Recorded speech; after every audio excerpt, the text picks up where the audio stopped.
So we're talking about Justice Card today. This is video 12, I guess. No, video 13. We're talking about Justice Card. So last time we talked about the Wheel of Fortune, and I gave you exercises, and I gave you homework. And I understand that people are starting from the introduction, and some people are still at the Magician card and all that. Take your time. It's okay. There is no race here. Right? As long as we achieve what we want to achieve, time is not the factor here. So the Justice card. So Justice card. Sometimes I consider the Hermit and the Justice. Like there are some cards that are considered to me like the Watchers, where you sit back and take a breath, and you see the results. But there's a difference between the Hermit and the Justice card. The Hermit card is about healing yourself and just like and allowing yourself to feel that love and acceptance to whatever situation you're in. Most of the time, it's burdening because the Hermit is not a very cheerful card. It's more of like those gloomier cards. Justice card, on the other hand, it's kind of like one of those cards that are like Zen, but at the same time, it's teaching you a lesson that is very, very, very whiplashing, if whiplashing is enough for that. Because we always have this, as I talked in the Yellow Self about the ideal self. The ideal self has its own expectations. And we can find those expectations if we're going to talk about religions, for example. There's always a heaven and there's always a hell. And heaven is like everything you want is in it. All your desires are manifested. It's just amazing.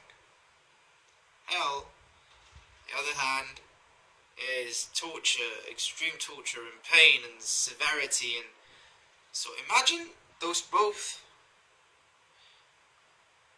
and ask yourself, are you treating yourself on the inside in those patterns? Are you influencing your hormonal secretions and your libido in a sense that to feel always in hell to be desiring heaven? And why is that?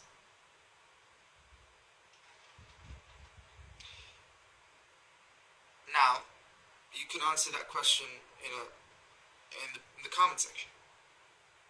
The second thing I want to talk about is, of course, when I say heaven and hell, even if you believe in heaven and hell, write it down and say why and how does it help you in your magical path. Okay? Now, in the ideal self, we kind of put those ideal selves as gods. Like, the Abrahamic religions could be a very, very good signifactor in this case, where, as I grew in an Islamic family and all that, so I can see that very clearly. Not very clearly, like, I can see it because I want to believe in it, because it's kind of scary if I believe in it. Like, Freudian slip of the tongue. But what I'm saying is that when your father becomes the god and your mother becomes the goddess, you don't see gods or goddesses when you're growing up. You only see your father and your mother. And when you do that, you kind of idealize your father and you idealize your mother, because it might seem like in a direct interpretation their size, they're like fucking huge. You're just that big. That big. And they're that big. And the way you actually unite with your father and your mother, it gives you a sense of idealism, how you can be so ideal about things. You need shelter, you go and suck on your mom's bosom or tits or whatever. You want security, you go hug your father and stand behind him and allow him to protect you whenever you need that. You go back from school when bullies bully you, and you tell your mom, "Hey, mom, they did such and such and such and such and such," and she smothers you with care and all that. They put you in a state of infantilization. It's not negative or positive. That's what actually you need when you're growing up, because infantilization is for the infant. You know, another Freudian slip of the tongue. And it's funny how this card is it always handles honesty uh, in a very crude sense. Like, you see the product of your results as they are, and you see yourself and what your expectations can lead you to. And I've seen, including myself, like, I have high expectations of myself. I have really high expectations of myself and high standards, and and a lot of people tell you to lower your expectations and to lower your standards so you don't get frustrated when you fail, which I am confused at. I don't know which one to pick, because when you have high expectations, you are never relaxed. You never feel that sense of relaxation. You're always on the run. You're always trying to make yourself better. You're always working. You never enjoy unless you are not thinking or not feeling. You only enjoy when you're actually working. That's when you have high expectations.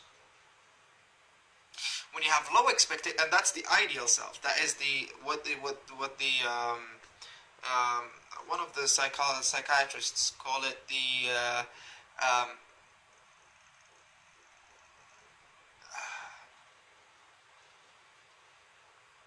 one psychiatrists call it it has a name, really. It's a monstrous super ego that drains you on a constant term. Whether you notice it or not, that's what happens. We'll talk more in the next part of the video.